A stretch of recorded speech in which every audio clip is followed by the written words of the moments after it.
nous sommes en Espagne, dans la région de Malaga, pour un nouvel essai. Alors je ne sais pas si vous connaissez le sud de l'Espagne et notamment tout ce qu'il y a autour de Malaga. C'est vraiment extraordinaire. Il y a des pistes roulantes, il y a des montagnes, il y a du sommet assez enneigé en ce moment parce que c'est quand même l'hiver, même si grand ciel bleu, beau soleil et température presque clémente. Il y a des routes avec beaucoup de virages, ça glisse un petit peu, le bitume n'est pas terrible.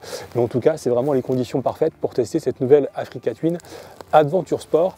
Et pour faire le point sur cette nouveauté, en fait, on va commencer par le premier aspect, c'est qu'avant d'être une Adventure Sport, hein, c'est-à-dire une version baroudeuse de l'Africa Twin qui a été lancée il y a un peu plus d'un an, eh bien c'est d'abord une Africa Twin. Concrètement, ça veut dire qu'en 2018, la base de l'Africa Twin, qui existe aussi dans une version plus simple, autre que celle-ci, eh bien, elle a quand même pas mal changé. Elle a changé comment? Premier point très important, c'est le by-wire, accélérateur électronique. By-wire, ça permet à Honda d'être plus techno hein, au niveau des aides à la conduite. Donc désormais, on a 4 modes de conduite. Tout terrain, ville, route et un mode personnalisable. Et puis on peut choisir, on peut sélectionner 3 niveaux de puissance, 3 niveaux de frein moteur et 7 niveaux de contrôle de traction. Contrôle de traction que l'on peut aussi déconnecter. Donc ça c'est vraiment important parce que ça change un petit peu la façon dont on gère la personnalité et les fonctionnalités de cette moto. Le deuxième point sur le moteur, c'est la modification de l'échappement et des balanciers d'équilibrage. Et l'air de rien, c'est des petites modifs, mais du coup ça sonne complètement différemment. En fait, quand on entend arriver un peu de loin, on a presque l'impression parfois d'avoir un peu une Ducati qui se pointe comme ça au large. Et ça change vraiment la personnalité, le caractère de la moto. Et c'est important parce que ça fait partie du plaisir de conduite. Et puis après, on est dans les détails. L'Africa Twin en 2018, elle évolue aussi. Donc nouveau tableau de bord, nouveau repose-pied, des clignots avec fonction freinage d'urgence. Donc quand on freine fort, les clignots s'allument pour signaler le danger. Et quelques petits détails comme ça. Donc là-dessus, sur cette base renouvelée d'Africa Twin 2018, Honda fait l'Adventure Sport. Donc comment est-ce qu'on la reconnaît? C'est facile, c'est les coloris historiques de l'Africa Twin. On voit qu'on est sur le 30e anniversaire, le 30e anniversaire de cette machine qui est très importante dans l'histoire de Honda parce qu'à l'époque, au début, les trails étaient extrêmement à la mode. Honda a gagné quelques Dakar avec cette moto. Et surtout, ça avait le bonheur de milliers de routards qui avaient une machine fiable, efficace, confortable et vraiment polyvalente. Donc on est complètement dans cet esprit.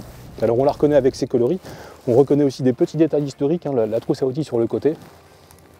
Et puis par rapport à une Africa Twin de base, eh bien, le moteur ne change pas, hein, donc toujours 95 chevaux et 98 Nm de couple. C'est un moteur qui est vraiment sympa parce que il marche tout le temps en fait, à bas régime, à mi-régime, la réponse à la poignée est vraiment douce, efficace, transparente, il y a du couple, il y a de la longe.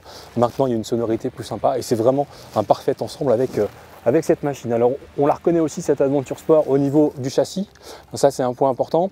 Il y a quand même de grosses modifications, déjà les suspensions elles montent, hein, donc plus 20 mm à l'avant et plus 20 mm à l'arrière, ce qui nous fait 240 de débattement et 252 ici.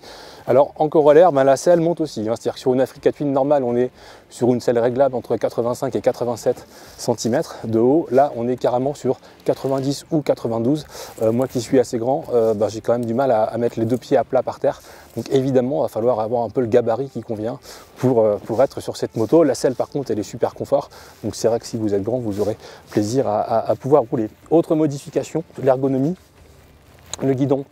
Il est plus haut, il est plus près, plus haut de 3 cm, plus près de 6 mm. La bulle est plus haute de 80 mm, ça c'est pas rien, ça permet quand même de rouler en étant mieux protégé. Poignée chauffante de série, ça c'est vraiment important. Et puis surtout ce réservoir qui est bien large comme ça, donc 24 litres 4 au lieu de 18 litres 8 hein, sur la version standard de l'Africa Twin. Du coup l'autonomie, elle peut frôler les 500 km, et ce qui fait que cette machine est une vraie baroudeuse. Donc voici comment on peut décrire et qualifier cette nouveauté de l'année 2018. Voici donc maintenant venu le moment de la question qui tue et je lève le doigt interrogateur. Comment est-ce que cette Africa Twin se repositionne dans le petit marché des trails de moyenne cylindrée, enfin moyenne grosse cylindrée qui s'étoffe, hein, parce qu'on aura bientôt, il y a eu la 800 Tiger il n'y a pas longtemps, il y aura bientôt la BMW F850 GS. Et bien pour le savoir, je vous propose de vous inscrire à notre chaîne YouTube le repère des motards.com puisqu'on essaiera justement cette BMW F850 GS très bientôt.